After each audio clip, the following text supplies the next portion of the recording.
Hello everyone, welcome to Science Snap. तो आज के टॉपिक में इस रिवीजन सेशन का जो चल रहा है हमारा प्लेलिस्ट, इस पे आज एक नया चैप्टर स्टार्ट करते हैं जिसका नाम है ऑप्टिक्स।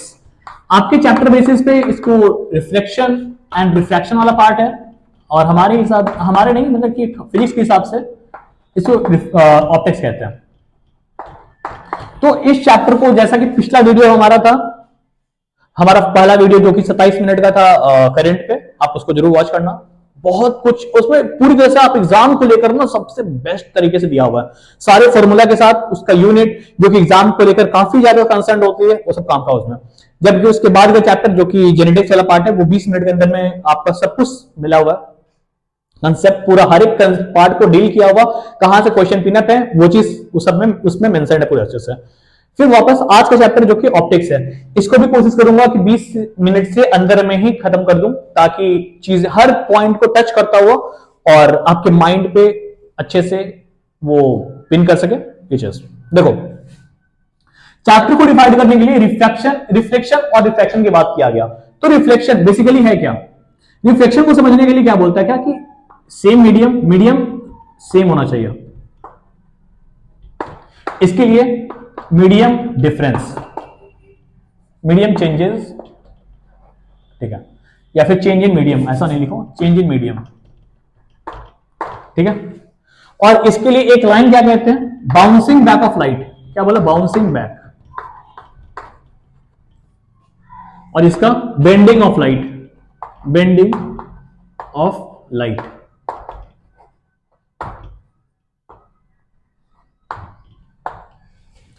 तो दोनों कहानी। लेकिन अब बात होती है क्या कि अब इसके लिए, रिफ्लेक्शन के लिए किस चीज का इस्तेमाल करते हैं? Mirror.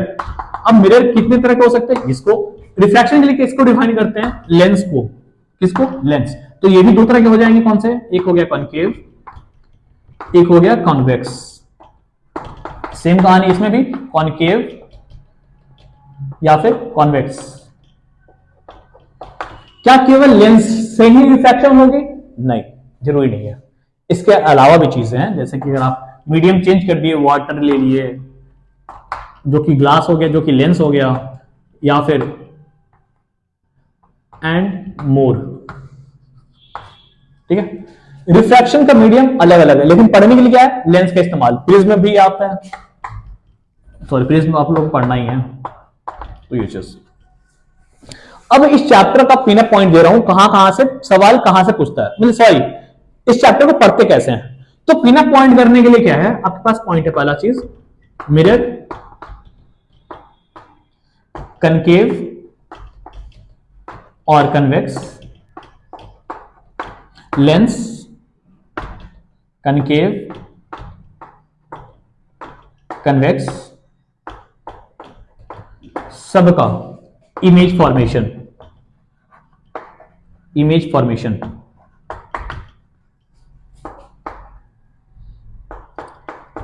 Formula for mirror and lens,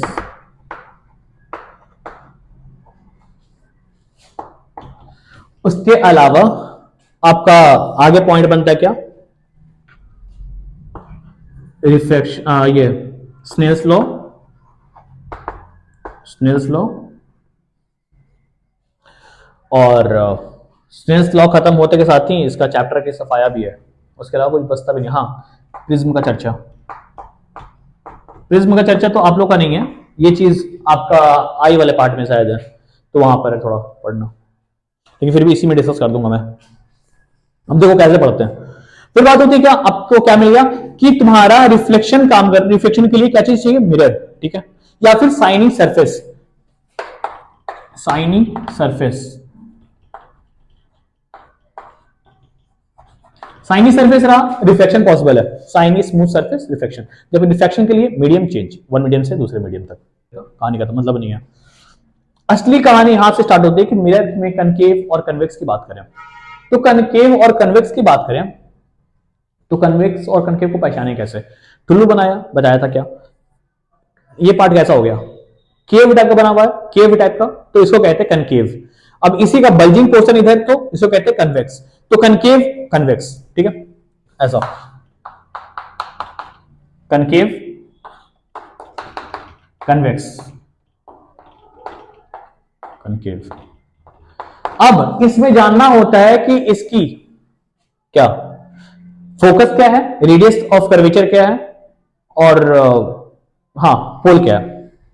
circle बनाया, ये चीज हुआ, मिला हमको क्या, ये क्या, इसको कहते हैं प्रिंसिपल एक्सिस, पी एक्सिस कहते हैं इसको कह दिया पोल, दोनों का सेंटर पॉइंट को कह दिया फोकस, इसको कह दिया रेडियस, जो रेडियस कह दिया तो रेडियस को कहते हैं क्या, कर्वेचर। इसमें कर्वेचर का इस्तेमाल करते हैं, सेंटर ऑफ कर्वेचर या सेंटर ऑफ कर्वेचर, ठीक है, आर के बराबर होता है, और फोकस उसका आधा होता है, पोल कोना पकड़ लिया, डन। तो एक फॉर्मूला हमको मिल गया क्या, आर इक्वल टू 2f, ठीक है, जो रेडियस है वो फोकस का ट्वाइस रहेगा तो आर मिल गया। अब समझना पूरी कहानी को, इतना कुछ मिल गया। सेम कहानी कन्वेक्स के लिए मिल जाएगा, और आप मेंशन कर लो सब चीज को। एक लास्ट टर्म था क्या, रिक्विड, जो हमेशा से मैं बताते आया हूं आज तक मेरे सारे वीडियोस में, ये टॉपिक जब भी पढ़ाया हूं उसमें पक्का मिलेगा ये चीज, रिक्विड। तो रिक्विड बेसिकली ये पता नहीं बाकी जगह है कि नहीं है पता नहीं, लेकिन मैं अपने इसको जब भी मैं पढ़ाई कर रहा था खुद का तो उसमें से इस्तेमाल कर रहा हूं। नीट की तैयारी में जितनी मैंने इस्तेमाल की सब कुछ का इसका इस्तेमाल बहुत तगड़ा तरीका है, रियलिटी बता रहा हूं। आप इसको जितना अच्छे से जानोगे ना उतना आसान पड़ेगा फिजिक्स आपके लिए, ऑप्टिक्स वो भी। कहना क्या चाहा रिक्विड का, real image converging, virtual image diverging. मतलब क्या कि रियल इमेज जब भी बनेगा वो किससे बनेगा, कन्वर्जिंग मिरर से या कन्वर्जिंग वाले पार्ट से, और वर्चुअल इमेज जब भी बनेगा डाइवर्जिंग से। अब सुनना, कन्वर्ज, कन्वर्ज क्या मतलब क्या है, ये चीज कन्वर्ज कर रहा है। डाइवर्ज का मतलब क्या, यहां से यहां, ठीक है। तो अगर मिरर, अच्छा एक चीज और इस कहानी में, एक चीज और समझना,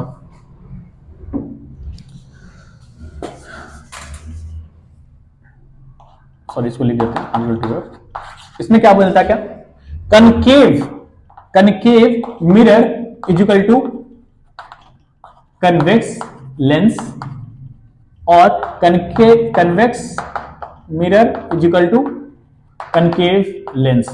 इस पार्ट को जरूर याद रखना, ठीक है, ये पार्ट दम काम का चीज है, ये सब चीज, ये पार्ट ये जरूरी है। इससे अगर आप इसको याद कर लेते हो तो पक्की बात है आपका एक बार में दो चीज कंप्लीट हो जाएगा, ठीक है। अब फिर बात होता गया कि कनकेव के लिए बात करें तो कनकेव का, कनकेव में मिरर में एफ हमेशा, कहां दे दूं पॉइंट, चलो यहीं पे देता हूं, कनकेव का एफ हमेशा निगेटिव होगा, और बाकी वी और यू तो बात ही नहीं करना। कन्वेक्स का, कन्वेक्स मिरर के लिए एफ हमेशा पॉजिटिव होगा। इस पार्ट को याद रखना ताकि इससे क्वेश्चन सॉल्व करने में, न्यूमेरिकल्स में आसान पड़ता है, ठीक। अब इसमें क्या, जो कन्वर्जिंग है, कन्वर्जिंग किसको कह दिया, कनकेव मिरर को। तो कनकेव जो कन्वर्जिंग वाला पार्ट हो गया तो उससे कौन सा बन रहा है, रियल इमेज। अब कनकेव का बात करें तो कनकेव मिरर क्या जरूरी है केवल रियल ही बनाएगा, नहीं, concave mirror real and virtual दोनों इमेज बनाता है। ध्यान देना, रियल एंड वर्चुअल इमेज दोनों बनाता है। कौन सा कंडीशन पे बताता हूं जस्ट, जबकि कन्वेक्स केवल वर्चुअल इमेज। तो इस चीज का यहां से याद करना पड़ता है, डाइवर्जिंग वाला पार्ट है केवल वर्चुअल इमेज बनाएगा, है ना। अब रियल इमेज फॉर्मेशन की बात करें, मैं बोला था क्या, जब एक बार में याद करने का तरीका, मैं बोला था क्या कि अगर आपका मिरर सामने प्लेस है कनकेव मिरर, और इधर से अगर ऑब्जेक्ट बहुत दूर दराज से है तो जैसे जैसे ऑब्जेक्ट को मिरर के साइड से पुश करेंगे, इधर से लाया धक्का दिया ऐसा, ये चीज असलियत में क्या होती है, असलियत में इमेज इसी साइड में नीचे में बनता है, ठीक है, प्रिंसिपल एक्सिस के नीचे में कनकेव मिरर पे। लेकिन इसमें यहां पे क्या बोल रहा, इधर से ठेला धक्का दिया, इधर से जब ऑब्जेक्ट को इधर से धक्का दिया तो इमेज जो है इधर की तरफ बनते चला जाएगा, ठीक है। मतलब क्या चाह सुनना, अगर ऑब्जेक्ट इंफिनिटी पे है, सीधा प्लस पॉइंट नंबर 1 इंफिनिटी पे है, कहां बनेगा, फोकस पे, जस्ट सटा हुआ, सोचो कैसा।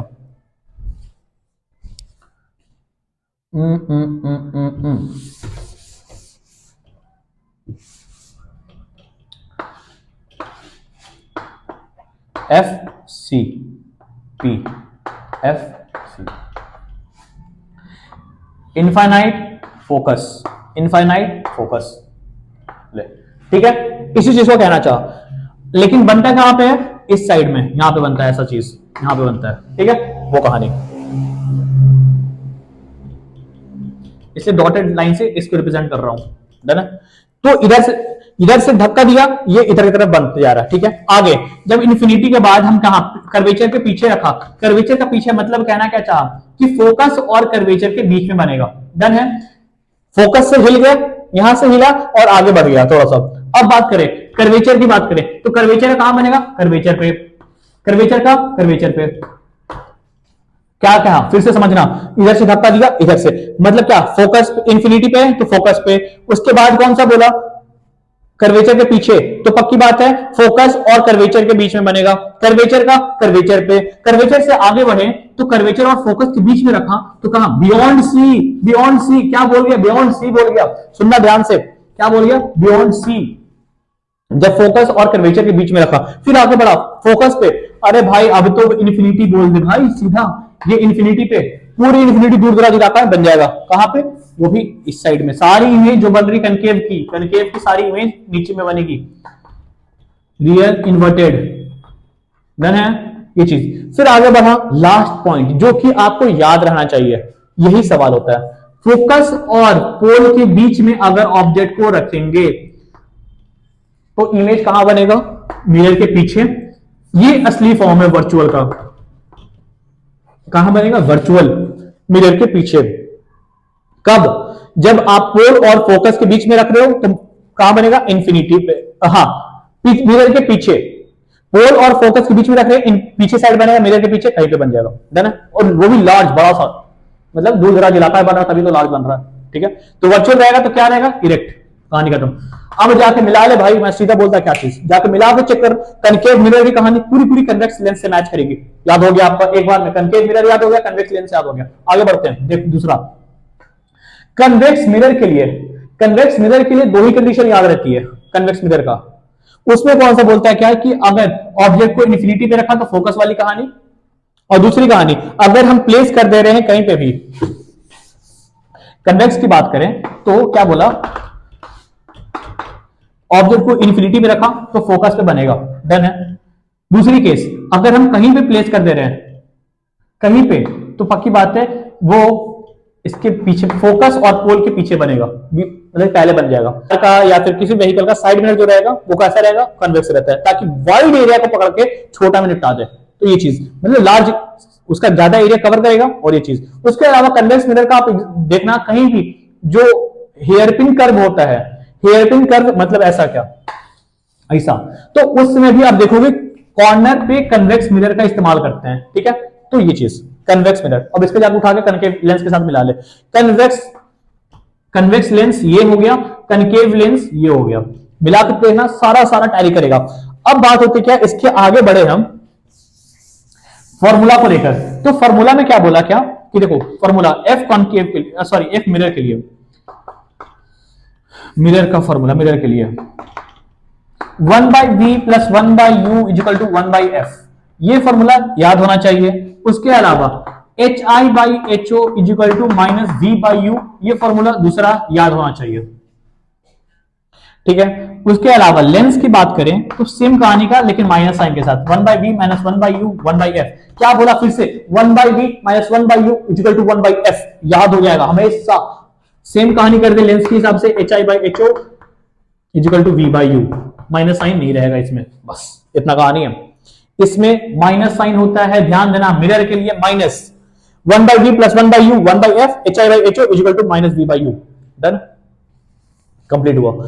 बता ही दिया कि माइनस प्लस किसके लिए है, साइन कन्वेंशन, तो बता ही दिया साइन कन्वेंशन। देखो एक साइन कन्वेंशन के लिए बताता हूं क्या, मिरर के पहले इस साइड में निगेटिव, नीचे वाला पार्ट निगेटिव, इधर में पॉजिटिव पॉजिटिव, तो इधर में वर्चुअल रहेगा, इरेक्ट रहता है, मतलब कैसा इमेज रहेगा, वर्चुअल जैसे ही बोल दिया क्या पॉजिटिव हो जाएगा कंफर्म। इधर में रहेगा कैसा, कनकेव है, मतलब क्या चीज, कनकेव में एक केस बनता है वर्चुअल का, याद रखना बेटा। अब इधर में जैसे हुआ कौन सा, रियल और इन्वर्टेड। डन, कहानी खत्म है। इतना कुछ में आपका ये पार्ट खत्म हो जाता है। फिर बचता क्या, इतना फॉर्मूला के बाद देखो ये चीज कहानी खत्म है। अब इस पूरी कहानी के बाद आपको मिलता है क्या, फॉर्मूला किसका, ये चीज डिराइव हो गया, मिल गया है, उसका डिराइवेशन तो शायद गलती से पूछ दे पता नहीं, आई डोंट नो, तैयार कर लेना। तो फिर आगे बढ़ते हैं, रिफ्रैक्शन की बात करें तो रिफ्रैक्शन के लिए क्या चीज चाहिए हम लोग, आपका लेंस खत्म हो चुका है पहले बता रहा हूं, अब लेंस के बाद बचता है रिफ्रैक्शन, उसमें बचता कौन सा, स्नेल्स लॉ। स्नेल्स लॉ क्या बोलता है, Snell's law sine i mu times sine angle of incidence is equal to mu times sine angle of refraction. क्या बोल गया, अरे वाह कितना बड़ा लाइन बोल गया, तुम इस लाइन को एकदम याद करके लिख लेना, mu times sine angle of incidence is equal to mu times sine angle of refraction, this complete law is known as Snell's law. क्या बोलता है, क्या कि साइन एंगल का म्यू टाइम्स इसके म्यू टाइम्स के बराबर रहेगा, मतलब क्या कि एक मीडियम का when light passes from a medium mu times the sine angle of refraction when light passes from a medium mu times sine angle of incidence is equal to mu times sine angle of refraction to the next medium। मतलब कहना क्या चाहा, एक medium का variation हो गया, ऊपर में हो गया मीडियम 1, नीचे में हो गया मीडियम 2। अब लाइट गिर रहा है ऐसा, बीच में बना दिया नॉर्मल, अब या तो ये डेविएट इस साइड डेविएट करेगा या तो इस साइड करेगा। अगर मीडियम इसका मीडियम 1 को डिनोट किया म्यू 1 से, इसको डिनोट कर दिया म्यू 2 से, म्यू एक रिप्रेजेंटेशन है। अब इसको रिफ्रैक्टिव इंडेक्स कहते हैं, म्यू को कहते हैं रिफ्रैक्टिव इंडेक्स हर मीडियम की फिक्स होती है म्यू। 2 से 3 याद रहना चाहिए, जैसे मिरर का 1.5 होता है म्यू मिरर, या लेंस मिरर कह दिया, म्यू वाटर 1.33 होता है, म्यू एयर 1 होता है। ये 3 याद रहना चाहिए हमेशा। अब देखना आगे बढ़ा, इसका रिलेशन ना पता है आप 12th में बहुत अच्छा इस्तेमाल करोगे, वहां पे ऑप्टिक्स मिलता है, रे ऑप्टिक्स और वेव ऑप्टिक्स भी है, लेकिन रे ऑप्टिक्स में इसका काम आएगा। अब देखो एक मीडियम से दूसरे मीडियम, अगर ये रेयरर है, रेयरर और डेंसर 2 टाइप होते हैं, मतलब क्या पार्टिकल की तुम्हारा साइज उसमें या फिर पार्टिकल की कंसोलिडेशन कैसा है वो चीज डिफाइन करता है कि तुम्हारा रेयरर है कि डेंसर। अगर रेयरर से डेंसर लाइट जा रहा है तो क्या कर रहा है, स्पीड इसका ऊपर से घट जाता है। कहना क्या चाह, अरे वाह पक्की बात है, जब कोई चीज डेंस रहेगी तो वो स्पीड को हल्का स्लो कर देता है। आप मेन रोड पे 3 रोड पे जाते हो और उसके बाद आप जाते हो एक ऐसा रोड पे जो तो पूरा काफी ज्यादा रश वाला है, ट्रैफिक वाला है, तो आपके पास स्पीड तो पक्की घट जाती है। बस सेम कहानी होती है, स्पीड घट गया ऊपर से रेडर से डेंसर गया, स्पीड घट गया, मतलब क्या, एक फॉर्मूला हमारे पास मिल जाता है, mu is equal to v1 by v2। ठीक है, mu is equal to v1 by v2, क्या बोल गए तुम ध्यान से समझना। और म्यू को क्या रिप्रेजेंट करते हैं, μ2 बाई μ1, ध्यान देना, रुक जाओ, μ2 बाई μ1, ध्यान से इस लाइन को ना पूरा अच्छे से याद करना। Mu is equal to v2 by v1, mu is equal to μ2 by μ1 is equal to c by v। c क्या है, speed of light, speed of light, speed of light by speed of medium v is equal to, अब इसी में आता है sign angle, इसका जो angle वो ये एंगल हो गया इंसिडेंस, ये हो गया रिफ्रैक्शन। तो इंसिडेंस एंगल और रिफ्रैक्शन एंगल इसका जो साइन फॉर्म होगा, साइन छोटा एंगल होता है, ठीक है। तो क्योंकि बताते हो, देखो कैसे साइन की वैल्यू कहां से स्टार्ट होती है, 1 से, कहां पे एंड होती है, 0। जैसे जैसे एंगल बढ़ता है वो उसकी वैल्यू घट चली जाती है, ऐसा होता है क्या, मारो पराक से पक। साइन की सुना, तो साइन क्यू मतलब क्या कि साइन की स्टार्टिंग एंगल, साइन 0 डिग्री क्या होती है, 0, और साइन 90 डिग्री कितने होती है, 1।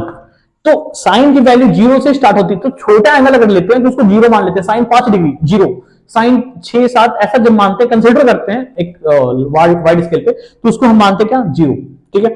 तो बाद में बढ़ते बढ़ते एंगल उसकी साइज बढ़ती है, तो इसलिए साइन का यहाँ पे इस्तेमाल करते हैं, छोटे छोटे एंगल के लिए 0 इस्तेमाल कर लेते हैं।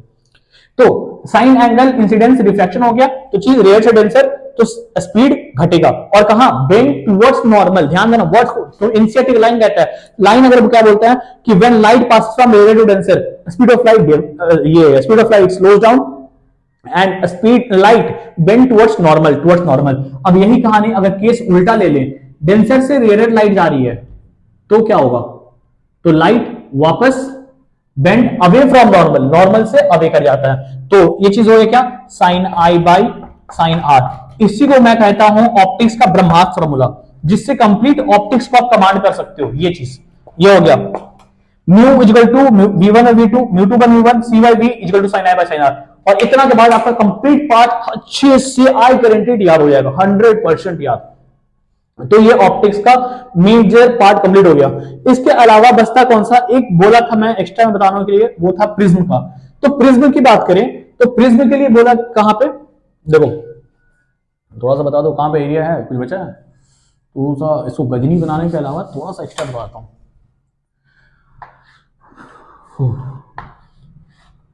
विबग्योर वाली कहानी देखो, इसको कहते हैं एंगल ऑफ प्रिज्म। अब देखना, लाइट को अगर एक पहला एरिया देते हैं, छोड़ो ऐसा नहीं, अगर लाइट पास कर रही है, ठीक है, ये हो गया, इसका नॉर्मल बना दे, क्या हो गया, एंगल ऑफ इंसिडेंस। लाइट अगर किसी प्रिज्म पे फॉल कर रहा है, ठीक है, तो पक्की बात है कि वो भी चीज एयर है, ग्लास है, एयर से ग्लास में जब मूव कर रहा है स्पीड स्लो डाउन करेगा, उसके बाद बेंड टुवर्ड्स नॉर्मल कर गया, ठीक है। अब फिर वापस ये चीज बन गया कौन सा, रिफ्रैक्टेड रे। लेकिन यहां पे यही रिफ्रैक्टेड रे इमर्जेंट रे, सॉरी इंसिडेंस रे के काम करेगा इस सरफेस के लिए। अब यहां पे फिर से इस पे फॉल किया, तो यहां से अब लाइट वापस किस क्या कर रहा है, स्पीड करेगा क्योंकि लाइट है, तो अवे फ्रॉम नॉर्मल क्या बन गया, ये हो गया इमर्जेंट रे, ठीक है। लो ऐसे बनाओ, ये इंसिडेंस, ये रिफ्रैक्टेड, ये भी रिफ्रैक्टेड और ये इमर्जेंट। तो ये कहानी कंप्लीट हो गया। अब इसी का इंसिडेंस रे, इमर्जेंट रे, अब इसको एक्सटेंड करें अगर पीछे की तरफ दोनों एंगल को, दोनों लाइट को, और ये जितना का डेविएशन आता है इसको कहते हैं deviation, angle of deviation. Delta is equal to angle of deviation. इसका इस्तेमाल पूरी क्लास 12th में प्रिज्म फॉर्मूला को डिराइव करने के लिए मैं इसका वीडियो डाल चुका हूं, 12th वालों के लिए चेक कर लेना। तो इसका डेरिवेशन 1 मिनट का एक शॉर्ट्स वीडियो में भी डिराइव कर दिया हूं, और बाकी एक लॉन्ग वीडियो है 10 मिनट्स का, उसको आप चेक कर लेना। तो ये यहाँ पे एंगल ऑफ डेविएशन ये हो गया। ध्यान देना, इस इमर्जेंट रे और इस इंसिडेंस रे को पीछे एक्सटेंड करने के बाद जो बचता है वो हो गया एंगल ऑफ डेविएशन, आई सब कुछ मिल गया। तो ये पूरी चैप्टर का एक कंप्लीट ब्रीफिंग है जिसमें आपको हर एक चीज मिल जाए। उसके अलावा लास्ट फाइनल पार्ट जो मेरे से छूट रहा था अभी याद आया, वो है power of lens. Power of lens basically है क्या, 1/f, फोकल लेंथ का रेसिप्रोकल पावर ऑफ लेंस कहलाता है, और इसको यूनिट कहते हैं डायोप्टर। डायोप्टर में इसकी मेजरमेंट होती है, ध्यान देना वर्ड डेफिनेशन इस पॉइंट का डायोप्टर में कहते हैं। और क्या है कि 100/f, सीधी सीधी बात बोले तो 100/f में सीधा, अगर सेंटीमीटर इन सेंटीमीटर रहा तो बस ये पूरी कहानी 100/f। अगर जितना 50 बोल दिया, नीचे में इसको 20 मिलता है, तो 20 कितना, 20 का 50 बाय द मानते हैं, 0 से 0 गया, 2 से 5, सॉरी ऊपर क्या बोला 100 है, नीचे में कितना बोला 20 है, उसका फोकल लेंथ 20 है, अगर तो 20 25 हो तो 5 डायोप्टर, बात खत्म। तो इस तरह से अगर इसका अगर आप बोलो क्वेश्चन सेशन करने के लिए, क्वेश्चन सेशन पे मैं कंप्लीट लेके आऊंगा, आप कमेंट कर दो मेरे को, बस मैं पक्का लेके आऊंगा। तो अब ये कंप्लीट चैप्टर का ब्रीफिंग है ऑप्टिक्स। आई डोंट नो कितने मिनट में, may be approx 20 to 25 minutes के अंदर में कंप्लीट हो चुका होगा, आप देखना। और इस सेशन को कंप्लीट आगे बरकरार रखते हुए आप इससे जुड़े रहना, कोशिश करो जितना लोगों तक रीच पहुंच सके, शेयर करो ज्यादा से ज्यादा, ताकि इस वीडियो की और ज्यादा वैल्यू बढ़ सके और मैं भी और अच्छा कंटेंट लेके आ सकूं। तो तब तक के लिए आप भी पढ़ाई करो, बहुत ही कम से बच्चे आपके बोर्ड्स को लेकर।